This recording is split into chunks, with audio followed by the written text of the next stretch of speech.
कि देखो, फ्रीडम को थैंकफुल होना, ग्रेटफुल होना, दैट इज वेरी फाइन, लेकिन हम क्या एक्चुअली में एज एन इंडिविजुअल कंट्रीब्यूट करना चाह रहे हैं? हमारा ना हमारे मतलब हार्मोनल उतार चढ़ाव की तरह से हमारी देशभक्ति आती है। जब मैच चल रहा होता है तो हम देशभक्त हो जाते हैं, जब वॉर चल रही होती है तो हम देशभक्त हो जाते हैं। तो बट एज ए जिम्मेदार सिटीजन मैं तुम लोगों से यही कहूंगी, मैं तुम लोगों से बहुत बड़ी हूँ, मैंने लाइफ को चेंज होते मेरे सामने चेंज हो गया, लखनऊ बहुत बदल गया, देश बहुत बदल गया, वो हम इकोनॉमिक सुपर पावर्स में हैं। कभी सुनते हैं और कभी सुनते हैं कि अनएम्प्लॉयमेंट की वजह से हम पीछे हैं। तो जज नहीं करना चाहती, लेकिन मैं ये चाहती हूँ कि लखनऊ को जो मैंने देखा है चेंज होते हुए, और जो लोग लखनऊ से हैं, जो लोग ऐसे स्टेट से हैं जो स्टेट ग्रो कर रहे हैं, या बहुत ही ऐसी कम्युनिटीज हैं जो कम्युनिटी ग्रास रूट लेवल से हैं, तो हमें उन लोगों को पुल अप करना है जिनको हमारी जितनी अपॉर्चुनिटीज नहीं। मैं अपना बता रही हूँ, मैं ये नहीं कह रही कि आप लोगों का एम अलग होना चाहिए।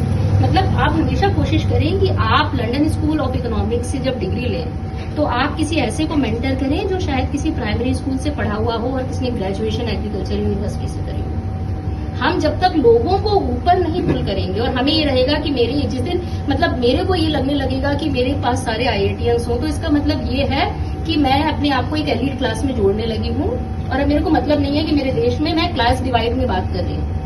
तो मेरा आप लोगों से ये है, आप लोग बढ़ रहे हो, हमेशा अपने साथ किसी एक को, जैसे गरिमा है, अभी नम्रता आई है, उसके साथ गरिमा का अच्छा है, वो नम्रता के साथ काम करती है, मुझे दिखता है। निमिषा और शांतनु शिलोंग में जाकर के पता नहीं किन किन लोगों के साथ, जिनकी लैंग्वेज भी वो समझ नहीं पा रहे हैं, उनकी बातें समझ के काम कर रहे हैं। तो हमारा main motive as an organisation, as a professional, as an Indian, as a citizen, हमें हमेशा ये होना चाहिए कि हम एक जिम्मेदारी के साथ आगे बढ़े। जो बिल्कुल चैतन्य कह रहा है कि हम अपनी अपॉर्चुनिटीज जरूर चेज करें, लेकिन हमें ध्यान रखना है कि हमारा एक और रूरल इंडिया भी है, एक बैकवर्ड इंडिया भी है, एक ऐसा भी है जिसके पास अपॉर्चुनिटीज नहीं है।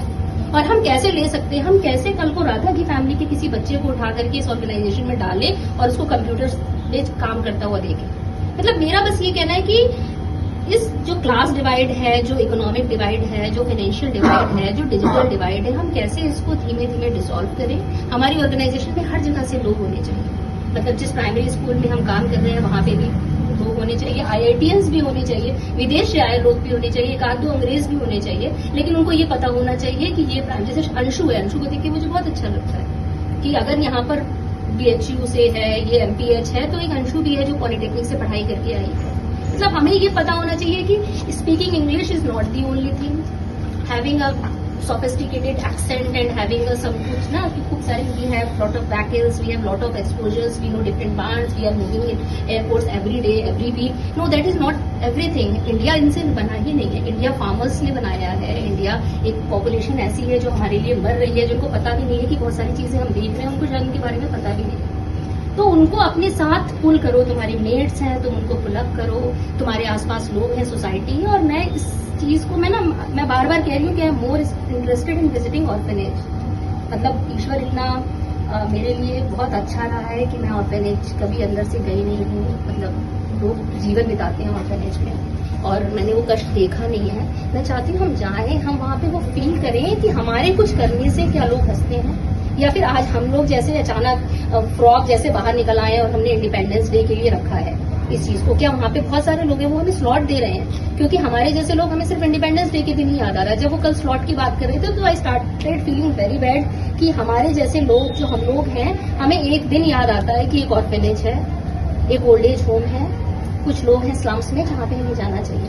मतलब मेरे को ये शायद विजिट किसी और दिन रखनी चाहिए थी, बट क्योंकि मैं नया स्टार्ट कर रही हूँ तो मेरे लिए अच्छा है। But from next time onwards हम 15 अगस्त अगर ऐसे मनाएंगे तो हम 14 को चले जाएंगे, क्योंकि हम फिर ज्यादा टाइम कर पाएंगे। अभी तो वो हमारे जैसे ना जो कहते हैं नहीं कि बरसाती मेढक बहुत सारे हैं मुझे लगता है, बट ये मेरा एक लेसन है। मैं आपको जो बता रही हूँ कि ये लेसन मेरा है। जो वो कल कह रहे थे उनके पास स्लॉट्स नहीं है, तो जो लोग साल भर नहीं जाते वो 15 अगस्त जाते हैं, और किसी ना किसी तरह से ना चाहते हुए अनइंटेंशनली मैं भी उसी कैटेगरी में आ गई हूँ, जो कि मतलब जिसने मतलब, लेकिन मेरा क्योंकि फर्स्ट टाइम है तो हम कोशिश करेंगे हम 2 अक्टूबर जाएं, या हम अपने फाउंडेशन डे में जाएं, और हम मतलब ओल्ड एज होम जाएं, या फिर हम किसी फेस्टिवल से पहले चले जाएं कि सब लोग अपने अपने ऐसी चीजें जो हमें डिस्कार्ड करनी है, जो अच्छे शेप में है, हम ले आए और जाएं। तो लेट्स स्टार्ट डूइंग। मुझे बहुत सारे आइडियाज दिया करो, मेरे को अपने में से ही एक माना करो और ये सोचा करो कि इनको करेक्शन की जरूरत है।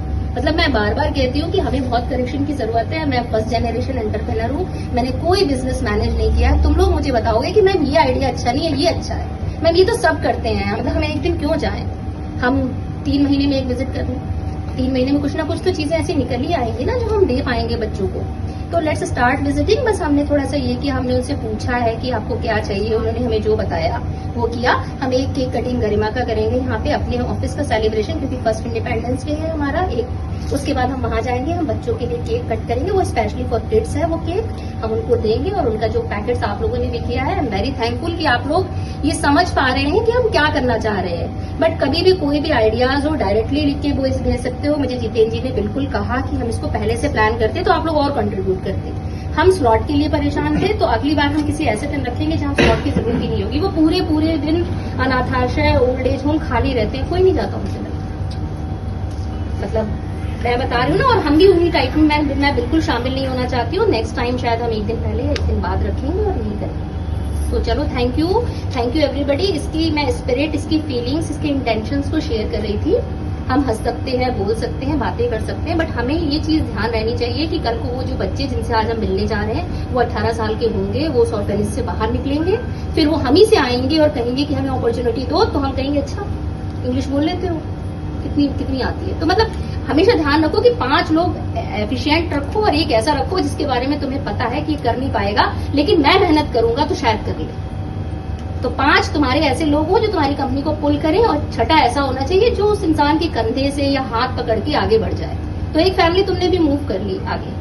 तो बस मेरा यही कहना है, ध्यान रखो 25 लोग IITians चल सकते हैं। एक आध कोई प्राइमरी स्कूल का या लेस प्रिविलेज बच्चा है जो नया यंग इंडिविजुअल है, उसको तुम पुल अप कर रहे हो, बहुत अच्छा कर रहे हो देश के लिए। एक फैमिली में चेंज ही काफी है, बहुत ज्यादा हम कुछ कर भी नहीं सकते हैं ना, हमारे भी रेस्ट्रिक्टेड रिसोर्स है। चलो thank you so much and keep doing very well. और फाउंडेशन को कुछ ऐसा लगे जो हम इम्प्रूव कर सकते हैं, कोई बाहर का आइडिया जो लगे कि अरे मैम ने ये 20,000 ऐसे ही खर्च करती है इस 20,000 में, तो ये कर सकते थे।